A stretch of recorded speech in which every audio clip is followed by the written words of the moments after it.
delegation will be leaving the island on Monday, September 23. And we're now waiting for the Information Minister, Sandra Faulkner, to get here to the press briefing. She will be telling us the decisions made by Cabinet this week.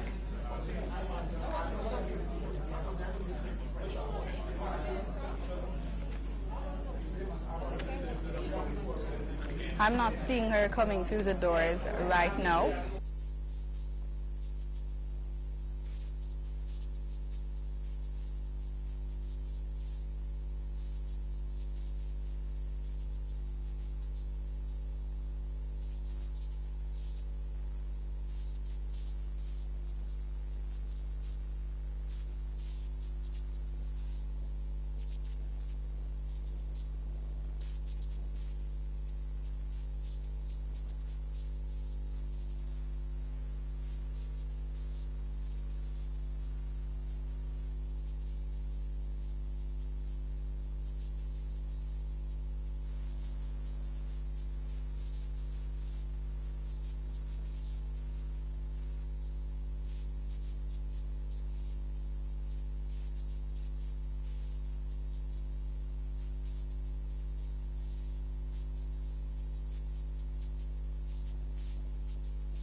For your indulgence, I'm going to ask your patience for another 5 minutes.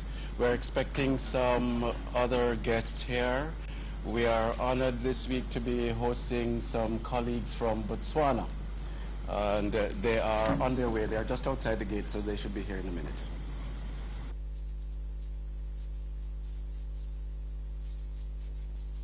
Robinson has just informed us that the delegation from Botswana is on the compound and they're making their way to the press room.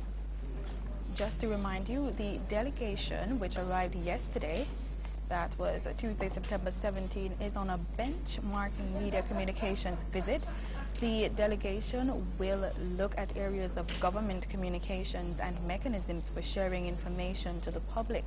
They will be meeting with the Jamaica Information Service, and they'll have a first-hand look at the production of government news stories and features. They will tour the operations of the Creative Production and Training Center, CPTC, and they'll also be touring Karamak at the University of West Indies. They will also be touring the Public Broadcasting Corporation of Jamaica, PBCJ, this Friday before taking their leave on Monday from the island. And you can also see the Permanent Secretary in the Ministry of Transport, Works and Housing.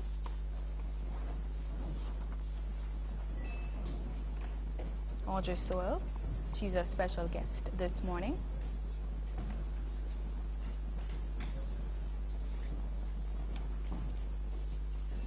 Mr. Milverton Reynolds, the Managing Director of the Development Bank of Jamaica, is also in attendance.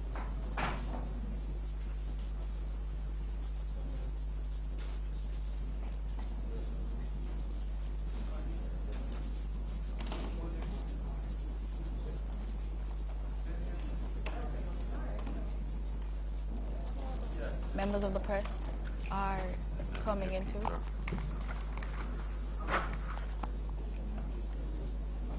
And we've been informed that the delegation is coming into the press room as we speak, members of the delegation from Botswana, on a benchmarking media and communications visit to Jamaica.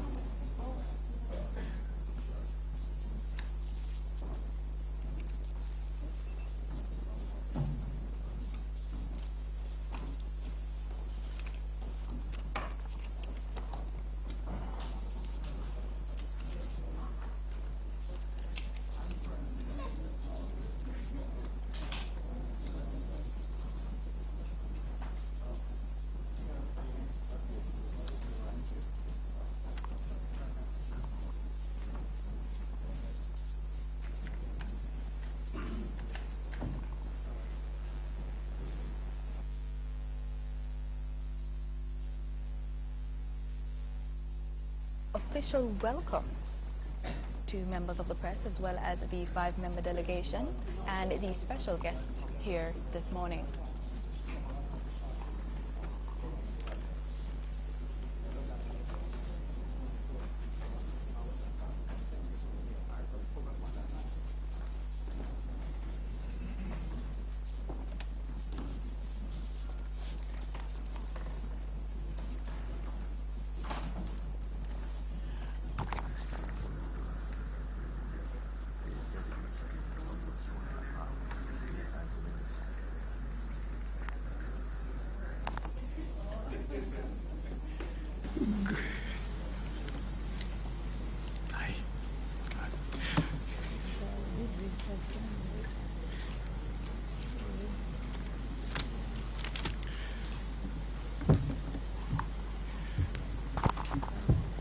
Good morning, ladies and gentlemen. Good morning, colleagues in the media, and to our viewers on public radio and television, PBCJ. We want to say welcome to our weekly Jamaica House media briefing.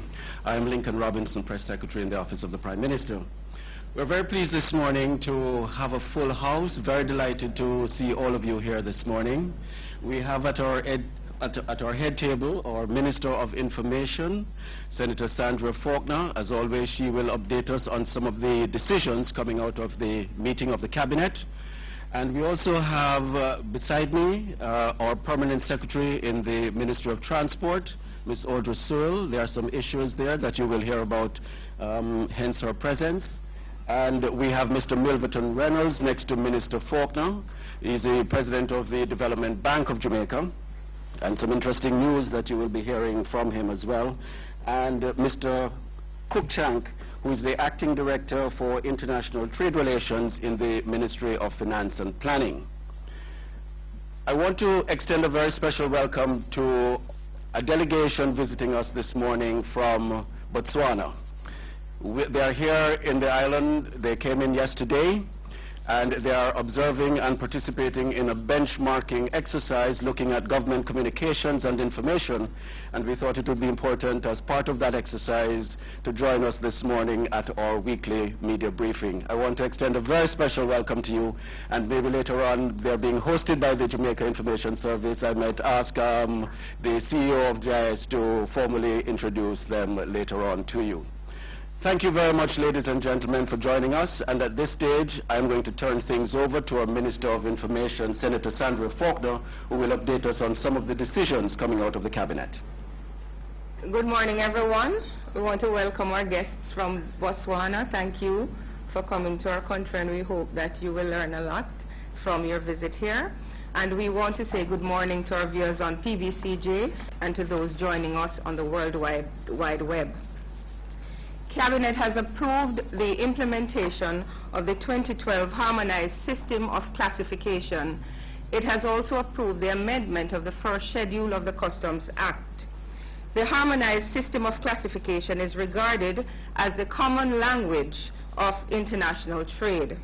It has comprehensive classification systems under which all commodities are classified and identified by a code.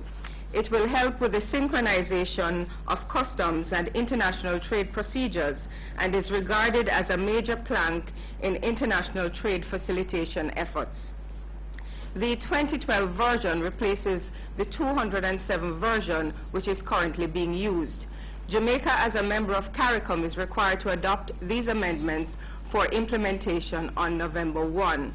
Drafting instructions have been issued to the Chief Parliamentary Council, and Cabinet has also instructed that the CARICOM Secretary General be notified by the Ministry of Finance and Planning that the relevant instruments are in place. And Mr. Aon Cruikshank, who is the Acting Director, International Trade Relations in the Ministry of Finance, is here, and he will answer any questions that you may have. Cabinet has given approval for a bill entitled the Charities Act 2013 to be introduced to Parliament. The purpose of the bill is to introduce a single piece of legislation to regulate all charitable organizations, whether intending to operate in Jamaica or operating here. It will also establish a comprehensive legal and institutional framework for that purpose. The Act will facilitate the registration, regulation, administration, and governance of the private voluntary sector operating in Jamaica. The bill will provide a definition for charitable organizations, the designation of the Registrar of Charitable Organizations by the responsible minister, which will keep and maintain a register of all registered charitable organizations. Cabinet has approved a contract of just over $1 million to Spatial Innovision Limited for the supply and maintenance of 250 multifunction handheld computers to be used for reading water meters. The handheld computers currently being used by the National Water Commission came to the end of their product life last year. In the absence of handheld meters, the readings are being recorded on paper and then processed. The manual process is inefficient, prone to errors, and it lacks the management controls the handheld computers provide. The maintenance portion of the contract will run for 5 years. Cabinet has approved the award of a contract in the sum of $3.4 million for the repair of a Bell 412 EP helicopter. The contract has been awarded to Edwards Rotorcraft Solutions, Inc., based in Fort Lauderdale, Florida. The JDF fleet of helicopters is a national strategic asset, providing the nation with an important response capability in the event of disasters, for relief, search and rescue, support for essential government services, law enforcement, and counter-narcotics operations. The Bell 412 The Bell 412 EP helicopters were purchased for the JDF in 1998, and they since have flown over 10,000 hours on various types of operations. The helicopter is scheduled to return to service by October 2013. Cabinet has approved a contract to Aegis AAV and N.O. White & Associates Limited in the sum of $5,393,000 US plus $320,875,000 Jamaican dollars. They will provide consultancy services for the rehabilitation and improvement of water supply systems in Old Harbour, Mandeville, and Mandeville, as well as the construction of a new pumping system from Ferry to Red Hills. And it will also provide water services in Mapen as well. The specific objectives of the project include the provision of 100% water supply coverage in the 3 towns to meet the current and future demand, improvement in the reliability of water supply in the Red Hills, Forest Hills areas, the construction of a new pumping system, as well as the installation of distribution pipes. The contract is to run for 36 months, and the work is part of the Government of Jamaica, the National Water Commission, and the International Development Bank Water Supply Improvement Project. Cabinet has approved a 3-year contract in the sum of $44,870,940 to Shack Electronic Security Limited for the provision of security services at the National Chest Hospital. The National Chest Hospital is a 100-bed facility on Barbican Road, Kingston, and it is the island's only specialist hospital providing cardiothoracic care, treating conditions affecting the lungs, heart, and other structures of the chest. Under the contract, the company will provide 24-hour security services, including emergency response, personnel, equipment, materials, and property at the National Chest Hospital. And funding for the contract will come from the annual budget of the Southeast Regional Health Authority. Wallingford Coffee Company has been divested to AIC International Investment in a deal valued at just over 4 billion Jamaican dollars. And this morning we have with us the Managing Director of the Development Bank of Jamaica, Mr. Milverton Reynolds, and he will explain the process and answer your questions. And plans for the long-term concession of the Kingston Container Terminal is far advanced. There is now a short list of bidders following the evaluation of requests for proposals. And we have with us this morning the Permanent Secretary in the Ministry of Transport, Works and Housing, Mrs. Audrey Sewell. And I'm going to turn to Mrs. Sewell first. She will give you an update about the process, and then I will ask Mr. Reynolds to say a few words. Mrs. Sewell? Thank you, Minister, and good morning to everyone. Well, as was reported previously, an enterprise team was approved by Cabinet, and it is headed by the Honorable Derek Latibudir, and the team has been working for the divestment, privatization of the KCT. The first thing that was done was for the team to issue a request for qualification, where 24 global terminal operators were asked to submit proposals to express their interest in whether they would want to be a part of this process. 5 companies responded and 3 were shortlisted. The information was sent to Cabinet. Cabinet was kept duly updated on the process, and we know that yesterday Cabinet discussed the latest report that was submitted. Going forward, by the end of this month, the team should engage a legal consultant or firm to guide the process. We are also looking at completing the borehole study, which is scheduled to be completed between mid-October and November, and the borehole study will inform the transaction and the case study for the transaction.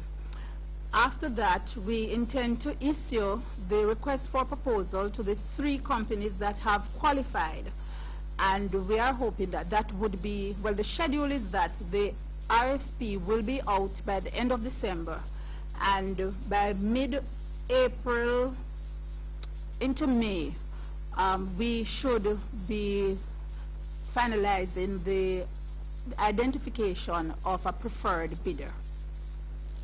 Thank you, Mr. Sewell. Mr. Reynolds? Thank you very much, Minister, and good morning, everyone. I'm really here this morning to answer any questions that the media may have on the Wallingford divestment. We actually issued a press release on Friday which sets out the details of the divestment, which is now completed. And as we indicated in the release, the Wallingford Coffee Company has been divested to AIC International Investment Limited in a deal worth, again, as the Minister has indicated, some $39.5 million US, or approximately 4 billion Jamaican dollars. The deal is structured whereby there is a cash payment of $16 million which will flow to the government, and there will be capital injection from the purchaser of some $23.5 million over a 4-year period for the expansion of the company and of the coffee production. This divestment, I just want to say, sees the government coming out entirely from the commercial activities of the coffee industry. Earlier in 2011, we divested Mavis Bank. With the divestment of Wallingford, the government is now out of the commercial activity in this particular industry, and I believe the focus now by government through the Ministry of Agriculture will primarily be on the regulatory side to ensure that the quality of our Blue Mountain brand is protected. It also means that the government will no longer have the obligation of providing financing for Wallingford, which over the years has been a significantly underperforming asset. So we are very happy that we've finally concluded this divestment.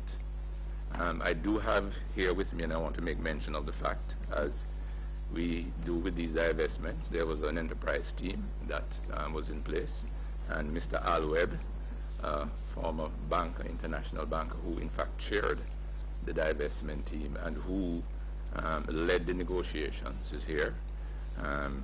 And I also have my executives from the Development Bank, Mrs. Denise Arana, who heads our privatization and divestment division, along with Nicola Russell, a manager in that division.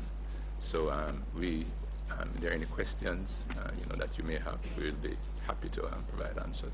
Thank you, Mr. Reynolds. And P.S. Sewell has some additions to her previous statement. Okay, just to mention the names of the 3 entities, operators, that have qualified based on what we had sent out before, and they are DP World, PSA International, and Terminal Link Consortium. Thank you, Mr. Sewell. And before we open the floor for questions, I just want to say we know that you're very anxious to get reactions from this administration to the Contractor General's reports, which were tabled in Parliament yesterday. The Prime Minister and the Cabinet have not yet had a chance to review and discuss the report fully. In addition, the 2 ministers featured have asked for more time to review the report, and in the case of 1 minister, to consult with his lawyers. I'm not able to entertain questions on this matter today, and as soon as the reviews have been done, we will update you. And we now open the floor for questions. Archibald?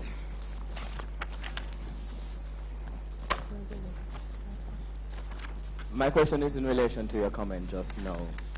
How, in a matter as serious as this, and in an instance in which the Cabinet and the Prime Minister would have received the report before it was made public in Parliament? No, that's not the case.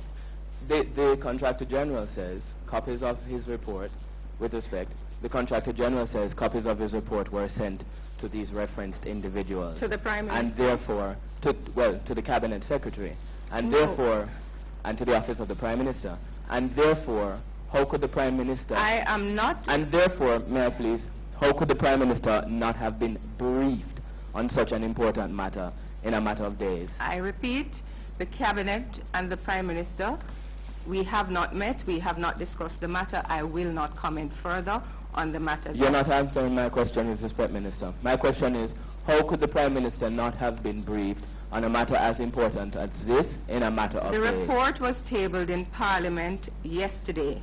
The Prime Minister got her copy of the report yesterday afternoon, late yesterday afternoon. The Cabinet has not met. The Cabinet has not discussed the matter. The matter was not laid before the Cabinet. I'm saying nothing further on the matter. The question of the Cabinet does not, with respect. I'm sorry, please. May I ask my question, please? The question of the Cabinet does not, with Mr. respect... Mr. Archibald, I am not answering any questions. I have not finished my question, Minister. I'll take the next question. The question of the question of the Cabinet does not arise. You can shout all you want. I refuse to answer any more questions. Yes, but you cannot tell me. I have said once the Cabinet and the Prime Minister have reviewed the matter, we will comment on it. We will update the nation. That point, but you cannot then tell me, neither can you cut my mouth and tell me that I cannot ask my question. So I'm going to go ahead and... No, I'm not saying you cannot ask your question, but I'm going to give you the same answer, Archibald. So we are going to have a mission in futility. That is absolutely fine. Yes. Here is my question. Sure. My question is, how in a matter as important as this, has the Prime Minister not been briefed? Who would be responsible for briefing the Prime Minister, and why has that person not briefed the Prime Minister when this report would have been sent to the office of the Prime Minister days ago? No, you need to go and ask the Contractor General when the reports were sent, when they were sent to Parliament, when they were sent to the Minister responsible, not to the Prime Minister. The Prime Minister received her copy of the report yesterday. How are members of the public to take the administration seriously on the question of your commitment to fighting corruption when the Contractor General report says, is recommending that due consideration be given to instituting disciplinary action against Mr. Richard Azan in accordance... Minister, please, may I ask my question, and I'm going to give you the same answer. Yes, but I haven't asked my question. How are members of the public to take the administration seriously when the Contractor General report says that consideration should be given to instituting disciplinary action against Mr.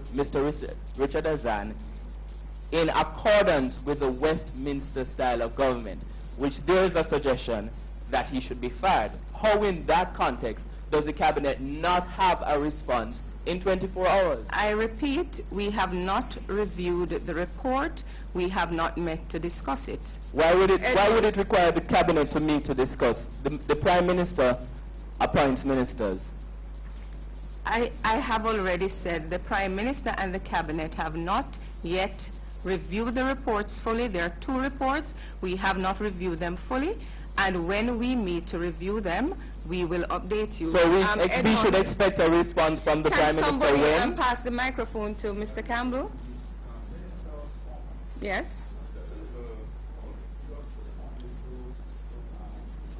Let's have the mic.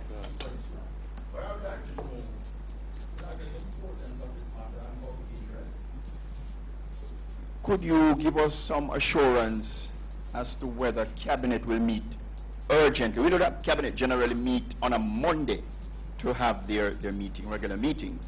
But I want to know if Cabinet will hold a meeting sometime before the week is out, based on the very important nature of this matter, to deliberate on the Richard Azan as well as the 360 megawatt issue. The Cabinet and the Prime Minister, who leads the Cabinet, will meet, and once she meets with her team and we review the matters, we will update you. Next question. No, I can't give you a date right now. Minister, I have been reliably informed that the Minister with responsibility for local government had his copy in his hands on Monday afternoon, and that Cabinet met until late. Could you tell me whether or not the issue regarding what surfaced from the OCG's report was discussed or raised in any way at cabinet meeting before it was concluded? One, and two, whether or not Minister Ascott was instructed to try and get an update on what is a very important matter. You need to ask Minister Ascott those questions. I can't answer those questions. And ladies and gentlemen, if you don't have any other questions I have any other issue, we thank you for coming. No. I have a question. I have a question. On another matter, Archibald? No, I have a question, Minister, with respect. Archibald, with the my greatest, question is, with my the question greatest is, of respect, I have not asked my question. Allow me. I have not allow asked my me, question. Archibald, with the I have not asked my greatest, question. you need to have a little respect, though. I have not asked my question. With the greatest of respect, I've already stated what the position is. We will update you. However, I am not answering any questions. You do not know what I'm going to ask now. Is it related to the reports tabled I can in ask Parliament? it and I can ask it now. My question is in relation to the Office of the Contractor General. Appointed by this administration. Appointed by the Governor General. Under this administration. It's an instrument. He's an Minister, instrument of Parliament. How are we going to see the administration disregarding the Office of the Contractor General? The administration will never disregard the Office of the Contractor General, but I'm sure, as I said before, you can appreciate that we need to review the reports, we need to have discussions among ourselves, and then we'll update the nation. And if you have any other questions on any that's other one matter, question. I will take those questions. Archibald, no, I can't believe that we're begging you to stay. That's what I can't believe. No, but I think you're being Is it that the Minister of Information is directing journalists with regard to whether they should or should not ask questions? No, I'm not directing you, but if we're not, I have already stated. Okay, so may I ask my questions with the greatest of respect. So with respect, Minister, may I ask my questions then, since you are not directing us as to which questions we should have. No, and I would never do that. Okay. I would never do that. Then my next question is in relation to the anti-corruption agency, the single anti-corruption agency, and more powers to the OCG. You've talked about this commitment to fighting corruption. Where are those plans? The Minister of Justice has said that he will table those before the end of the legislative year. He is working on those, so I would await the Minister's update on that. My other question is a follow-up to what my colleague Edmund asked. You didn't answer the question of whether the cabinet would meet earlier. I did answer it, Archibald. I said I cannot give you a time right now, but go ahead, please. As soon as I hear, I will let you know, and we will update you. I cannot give you a time right now. You didn't answer Rowan's question in relation to... Oh, so you're no... No. I would like to hear what the answer is with respect. And what... Rowan's question was regarding whether the cabinet itself discussed. And you said he needed to ask that of the Minister of Local Government. The cabinet did not have such a discussion. That's why I said he's to ask the Minister of Local Government. No, I'm just clarifying. All you told him was to ask the Minister of Local Government. Yes, but the cabinet had no such discussion. The cabinet did not discuss the OCG matter at all. All right.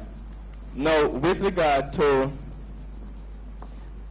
the question of a permanent head for the Office of Utilities Regulation, did cabinet discuss that at all? And I say this because there have been concerns raised. That was discussed. That was discussed, and you will get a response to that in short order. It was discussed, but I am not at liberty to say anything further. Meaning you are closer to making a decision on what on who the OUR head should do? Yes. All right. Is the administration willing to or going to ensure that OCG reports are sent to a parliamentary committee, such as the Public Accounts Committee, for greater scrutiny? It's not a matter we discussed. It's a question I can raise with my colleagues. Good morning. Abka Fitzhenley, Nationwide News. Question to the Information Minister. You said earlier that one minister, and I suspect Minister Azan, is being given more time. He's asked for more time, and I want to know more time to do what? He has asked that he wishes to review it. He wishes to consult with his lawyers. That's as much as I was told. The cabinet had said that a decision would come when the report is in. Now we are being told... But the cabinet has not met. The report was tabled yesterday. I can tell you that many members of the cabinet did not receive their reports. Some of us, as a matter of fact, I had to pull it down from the OCG's website yesterday, so I would have seen it with you guys. Yeah, but we're being told he's been given more time. Minister, is Azan calling the shots here? No. Why has he not been fired as yet? He has asked for time to review it. He did not have a chance to look at it. He has asked, and I think that's what we give him, a day or two to look at it, so that he needs to have a meeting. He has said he wants to have a meeting with his colleagues, and I'm going to leave it at that. But what I don't understand, Minister, is that the Commissioner of Parliament has said that the gentleman acted in a politically corrupt manner. Why then is such a gentleman being allowed time? Why is he not fired? I don't appoint him. The Prime Minister has not met with her team. She has not fully reviewed the report. I think you should allow her that. And my final one is this. When we report at 5 p.m. or 7 p.m. later that the Information Minister is shying away from giving a timeline as to when Cabinet will get back to the country, many people across Jamaica will find that unacceptable. So I'm suggesting to you, Minister, it's unacceptable. Abko, I can only report to you what I know. I can't make stories up. So as soon as we get the time, I will let you know. Minister, I can't leave the subject. It's very important that I bring this to the table. I recall quite clear yesterday, Minister Azan said that he would be meeting to speak with the Prime Minister on the same issue. That's what he told the reporters. So I'm just trying to find out whether or not he has met with the Prime Minister. He has not met with the Prime Minister. Any indication how soon he'll be meeting with the Prime Minister? I don't know if he has a scheduled meeting with the Prime Minister, but he has not met with him. And quickly, the other issue you're saying, in trying to get to Minister Ascot, it's very difficult. Well, I can ask him for you, but it was not discussed at Cabinet. That I can tell you.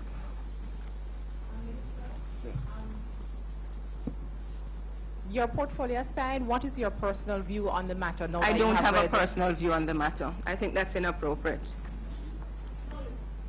A personal view, Minister. No, I don't. A few weeks ago when you spoke to us, you told us that, sometimes we are too judgmental in our matters. And that is true too, but I don't have a personal view. In light of the OCG's report, do you back down from that criticism that people are being too judgmental in light of the findings of the Commission of Parliament? We can be judgmental in this country. The gentleman acted in a politically corrupt manner. Do you back down from that claim? Repeat? Do you back down from the claim that, in relation to Minister Azan, persons were really coming to conclusions too soon and being too judgmental? You said that to us a few weeks ago. I said that in light that you should allow the investigations to take place. I said that in light of that. I have no personal comments on the matter.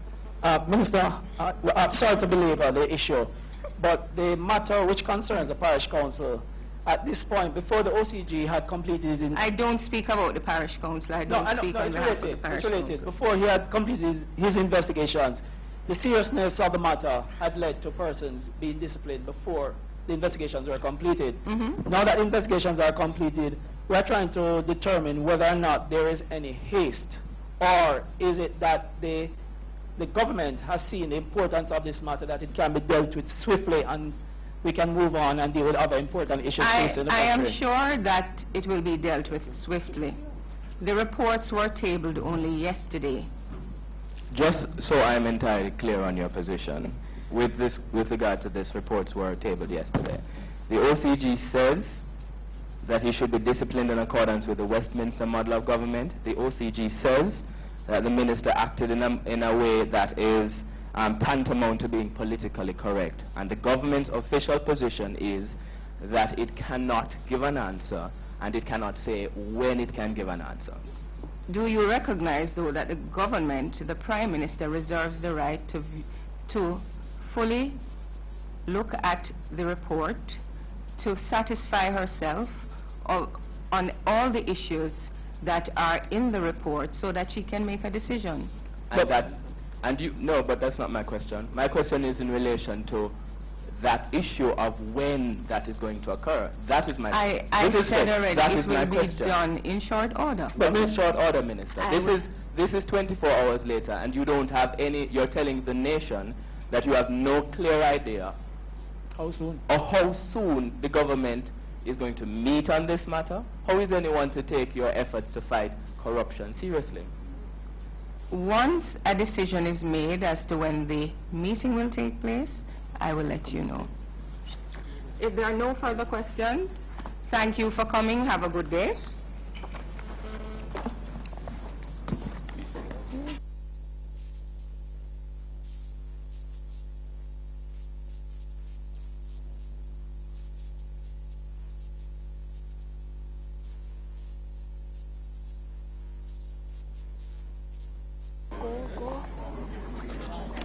And the Information Minister,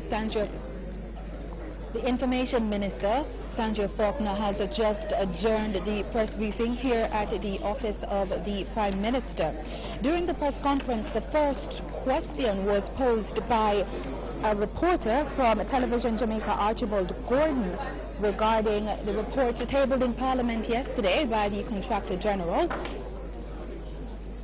However, Minister Faulkner was adamant that the matter has not yet been reviewed by the Prime Minister or Cabinet, and she refused to comment any further on it.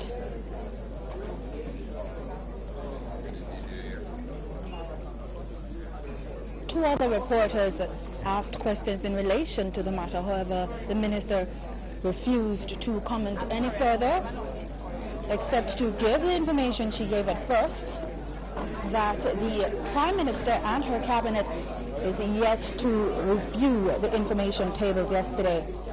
Also on the agenda today, the Information Minister had reported that 250 handheld computers will be purchased for the National Water Commission for reading water meters, and there will also be a contract given out for the repair of a helicopter for the Jamaica Defence Force. Now, the helicopter they had was bought in the early 1990s, and it is used for the delivery of services for disaster relief, so it's very important.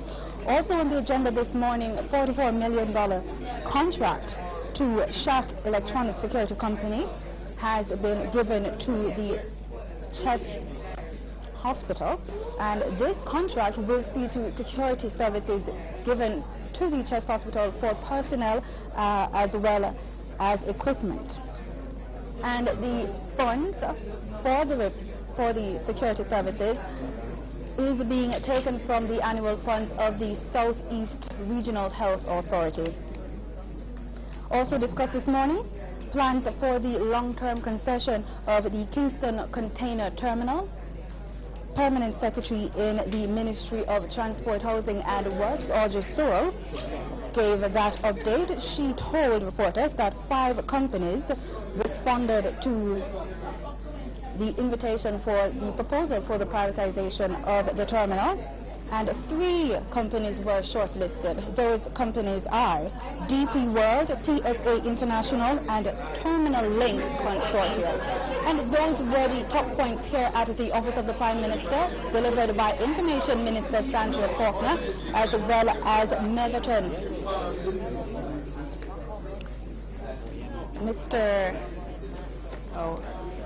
I seem to have lost memory of his name, but he's the Managing Director of the Development Bank of Jamaica, as well as the Permanent Secretary from the Ministry of Transport, Works and Housing. A 5-member delegation from Botswana paid a visit to the Office of the Prime Minister this morning to observe the press conference. And I'm going to be sending you back to our studios at the PBC Day. I'm Simone Absalom. Thanks so much for joining us.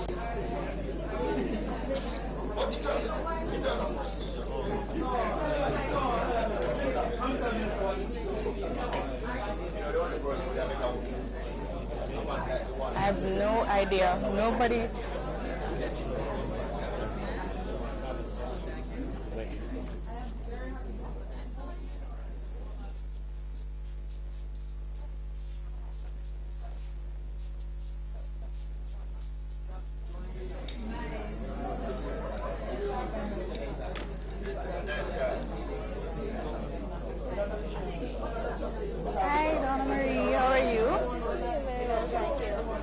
Okay, so we have the head of the Jamaica Information Service, Ms. Donna Marie Rowe. Good morning. Thank you very much for having me.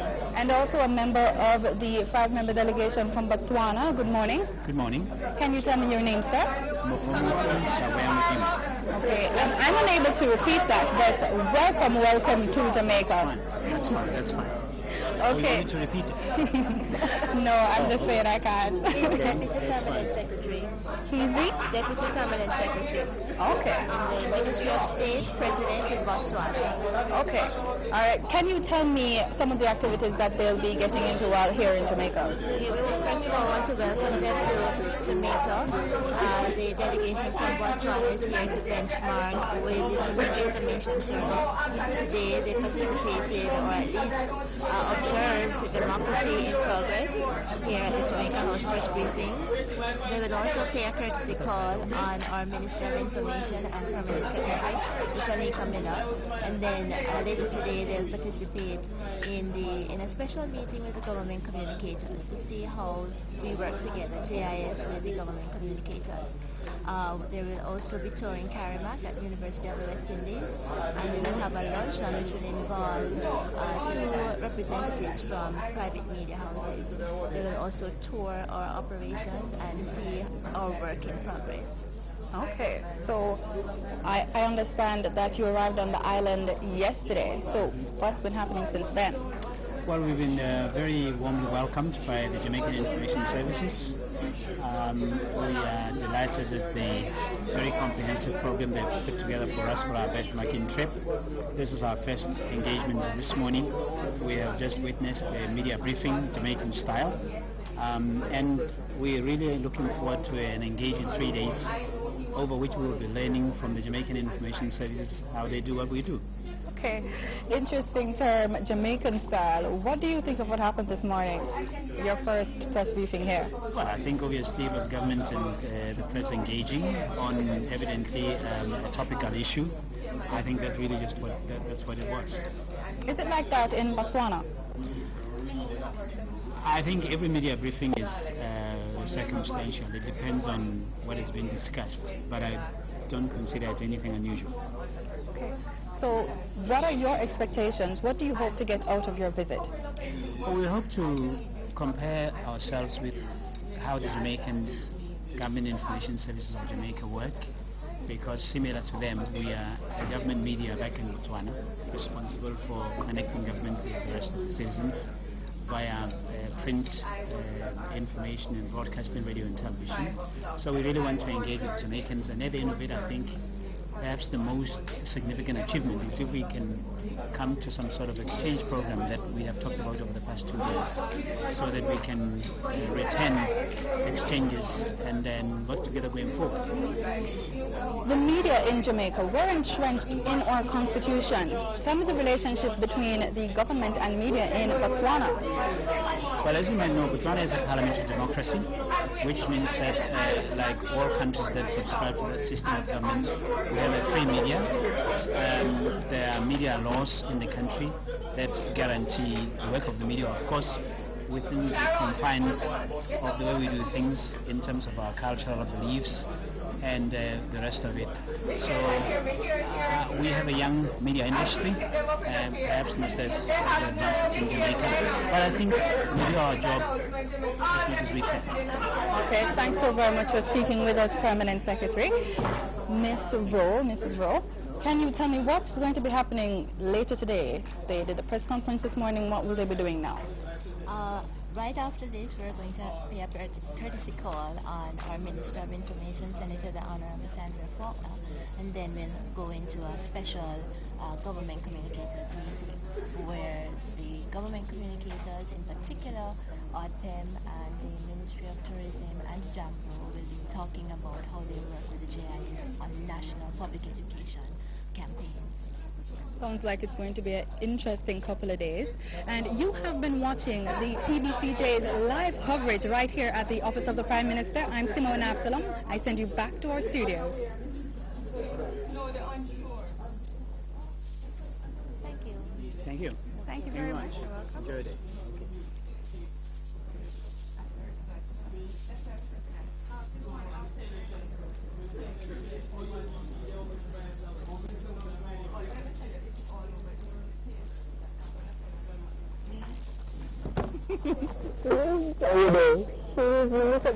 Too much.